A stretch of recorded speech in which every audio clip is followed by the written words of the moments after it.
Hello friends, super magic રસોઈમાં મિત્રો હું આપનું સ્વાગત કરું છું. આજે આપણે આખું વર્ષ ધાણા ભાજીને સ્ટોર કરવી હોય તો કઈ રીતે કરવી ને એનો વિડીયો તમારી સાથે શેર કરું છું. તો તમને ચોક્કસ આ વિડીયો ગમશે મિત્રો. ગમે તો લાઈક કરજો, શેર કરજો અને સબસ્ક્રાઈબ કરવાનું તો હવે ભૂલતા જ નહીં. અને મિત્રો બાજુમાં રહેલું બેલ આઇકનને પણ પ્રેસ કરજો, જેથી કરીને લેટેસ્ટ વિડીયોની માહિતી તમને ડેઈલી મળતી રહે. તો મિત્રો હવે ધાણા ભાજીની સિઝન જવાની તૈયારી છે. ત્યાં અત્યારે હજી જો એકદમ સરસ ધાણા ભાજી આવતી જ હોય છે. તો તમારે આખું વર્ષ જો ઉનાળામાં આપણને છે ને ધાણા ભાજી બિલકુલ જોવા નથી મળતી, અને હોય છે તો પણ એટલી સારી નથી હોતી અને કોસ્ટલી પણ હોય છે.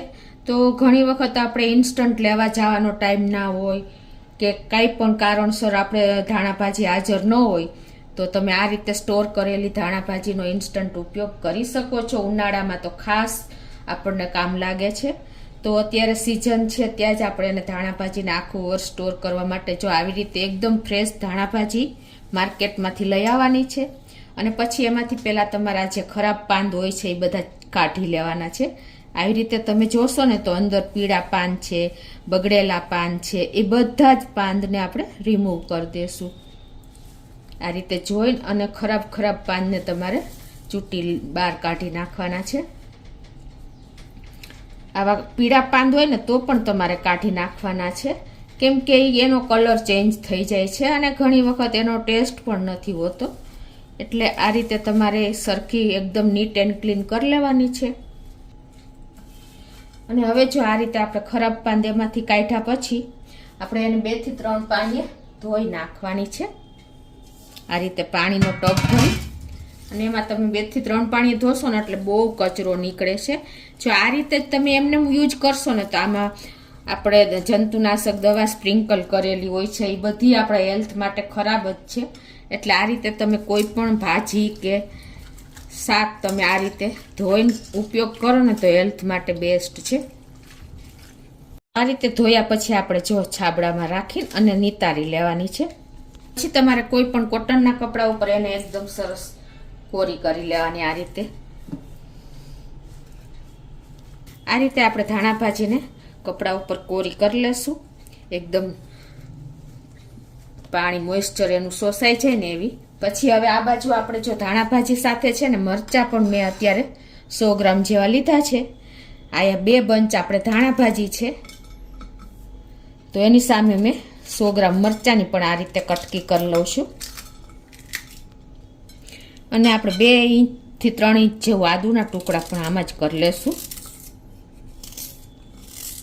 હવે છે ને આપણે આની પેસ્ટ કરવાની છે. એટલે આ રીતે જ આપણે મિક્સર જારમાં મરચાં ને આદુને નાખી દેશું અને જે ધાણા ભાજી લીધી છે ને એને પણ નાખી દેશું.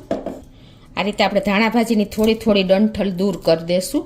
જે રૂટ્સ હોય ને એ કદાચ ખરાબ હોય ને તો તમારે દૂર કરવાના છે, બાકી એ જ ઇટ ઇજ આ જ રીતે આપણે એની પેસ્ટ કરી લેશું.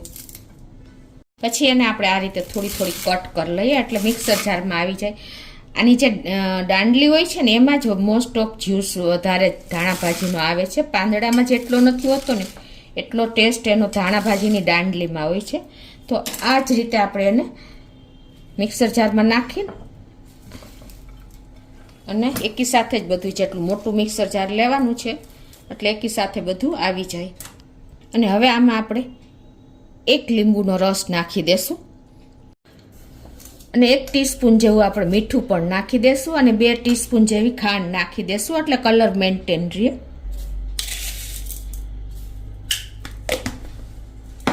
અને હવે આની આપણે જરૂર પડે ને તો થોડુંક પાણી નાખવાનું, બાકી પેસ્ટ થઈ જાય તો કોઈ પ્રોબ્લેમ નથી. આ રીતે જો થોડીક પીસાઈ જાય ને પછી આપણે 2 ટેબલ સ્પૂન જેવું પાણી નાખી દેશું અને પાછી પેસ્ટ તૈયાર કરી લેશું. તો આ રીતે જો આપણે પેસ્ટ થઈ ગઈ છે તૈયાર. આપણે બહુ પાણી નથી નાખવાનું, જરૂર પડે ને તો જ 1-2 ટેબલ સ્પૂન પાણી નાખવાનું, બાકી ખાંડ લીંબુ અને હિસાબે એકદમ કલર મેન્ટેન જ રહેશે. તો આ રીતે આપણે હવે પેસ્ટ કર્યા પછી તમે હવે આને આ રીતે કોઈ પણ પ્લાસ્ટિક એરટાઇટ કન્ટેનર હોય ને એમાં ભરી લેવાની છે.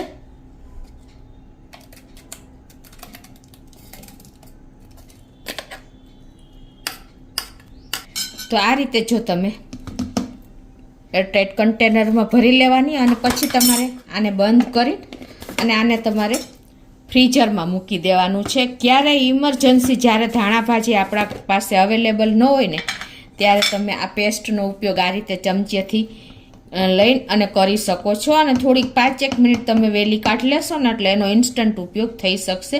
અને આવી રીતે તમારે પેસ્ટ ન ભરવી હોય ને તો તમે આ રીતે આપણે જે આઈસ ક્યુબની પ્લેટ આવે છે ને એમાં પણ તમે આ રીતે ક્યુબ કરી અને એ ફ્રીઝરમાં 1 દિવસ મૂકી દેવાના 2 થી 3 કલાક.